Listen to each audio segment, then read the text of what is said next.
دونوں عالم کے مالک و مختار حضور محمد الرسول اللہ صلی اللہ تعالی علیہ وسلم کے دربار پرانوار میں درود شریف کا نذرانہ پیش فرمائیں. پڑھیے بلند آواز سے. صلی اللہ علی نبی الامی والہ صلی اللہ تعالی علیہ وسلم. صلاۃ و سلام علیک یا رسول اللہ صلی اللہ تعالی علیہ وسلم. آئیے سب سے پہلے اعلی حضرت عظیم البرکت آیت من آیات اللہ معجزۃ من معجزات رسول اللہ امام احمد رضا خان علیہ الرحمت و رضوان کی منقبت پاک جو سرکار غوث اعظم بڑے پیر دستگیر رضی اللہ تعالی عنہ کے تعلق سے آپ نے کہا ہے، تو اعلی حضرت کے منقبت کہنے کا بھی ڈھنگ یہ ہے کہ منقبت کے اشعار میں وہ اپنے آقا سرکار غوث پاک کی مقدس زندگی کا کوئی نہ کوئی گوشہ پیش فرماتے ہیں، یا تو آپ کی کسی نہ کسی کرامت کا ذکر ہوتا ہے اور یا تو آپ کے اخلاقی قدروں کا اور یا تو من جانب اللہ جو آپ کو عظمتیں اور خوبیاں حاصل ہیں ان کا تعلق ہوتا ہے. اعلی حضرت عظیم البرکت سب سے پہلے اپنے آقا صلی اللہ تعالی علیہ وسلم کی بارگاہ یعنی سرکار غوث اعظم کی عظمت بارگاہ میں عرض گزار ہوتے ہیں کہ اے میرے آقا، آپ کا عظیم مرتبہ کیا ہے، آپ کتنے اولو العزم مرتبہ پر فائز ہیں، رب کی بارگاہ سے آپ کو کیا وقار ملا ہے، رب تعالیٰ نے آپ کو آپ کے جد امجد حضور آقائے کریم کے صدقہ میں کتنا عطا کیا ہے. آپ کا حال یہ ہے، واہ کیا مرتبہ غوث ہے بالا تیرا، واہ کیا مرتبہ غوث ہے بالا تیرا، واہ کیا مرتبہ غوث ہے بالا تیرا،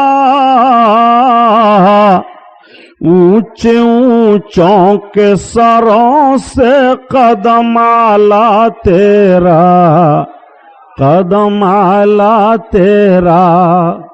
یہ کیوں کہا اعلیٰ حضرت عظیم البرکت نے؟ عرض کرتے ہیں میرے آقا، آپ کا مرتبہ بہت اونچا ہے، آپ بہت بلند و بالا ہیں، اونچے اونچوں کے سروں سے قدم اعلیٰ تیرا، لوگوں کے اونچے سروں سے آپ کا قدم اعلیٰ ہے. کیوں سرکار اعلیٰ حضرت نے کہا ایک مرتبہ میرے بڑے پیر دستگیر غوث اعظم اپنی خانقاہ عالیہ میں تشریف فرما ہیں، محبوبیت کا جوش غالب آیا، آپ فرماتے ہیں قدمی حاضی علی رقبت کل ولی اللہ، میرا یہ قدم ہر اللہ کے ولی کی گردن پر ہے. تو دنیا میں جتنے اولیاء کرام تھے ان سبوں نے اپنے اپنے سروں کو جہاں جہاں تھے سب تک یہ آواز پہنچی اور جھکا لیا، اور جو چلے گئے تھے انہوں نے آپ کے اس فرمان سے پہلے بھی اپنے سر کو جھکایا. عطائے رسول خواجہ خواجگاں سلطان الہند غریب نواز رضی اللہ تعالیٰ عنہ خراسان کی پہاڑ کی ایک کھوہ میں محو عبادت تھے، وہاں آپ کو آواز پہنچی بڑے پیر کی، آپ نے اپنے سر کو جھکاتے ہوئے عرض کیا، یا میرے آقا بل علی عینی و راسی، آپ کا قدم ناز میری آنکھوں پر ہے، میرے سر پر ہے. تو آپ کا یہ عرض کرنا بارگاہ غوثیت میں آواز پہنچ جاتی ہے. سرکار بڑے پیر فرماتے ہیں یا معین الدین جعلنا کا سلطان الہند، اے معین الدین ہم نے تجھ کو ہندوستان کا بادشاہ بنا دیا. سرکار غوث اعظم بڑے پیر دستگیر کے اب قدم ناز کو ملاحظہ فرمائیے. اب اعلی حضرت کا شعر پڑھیے.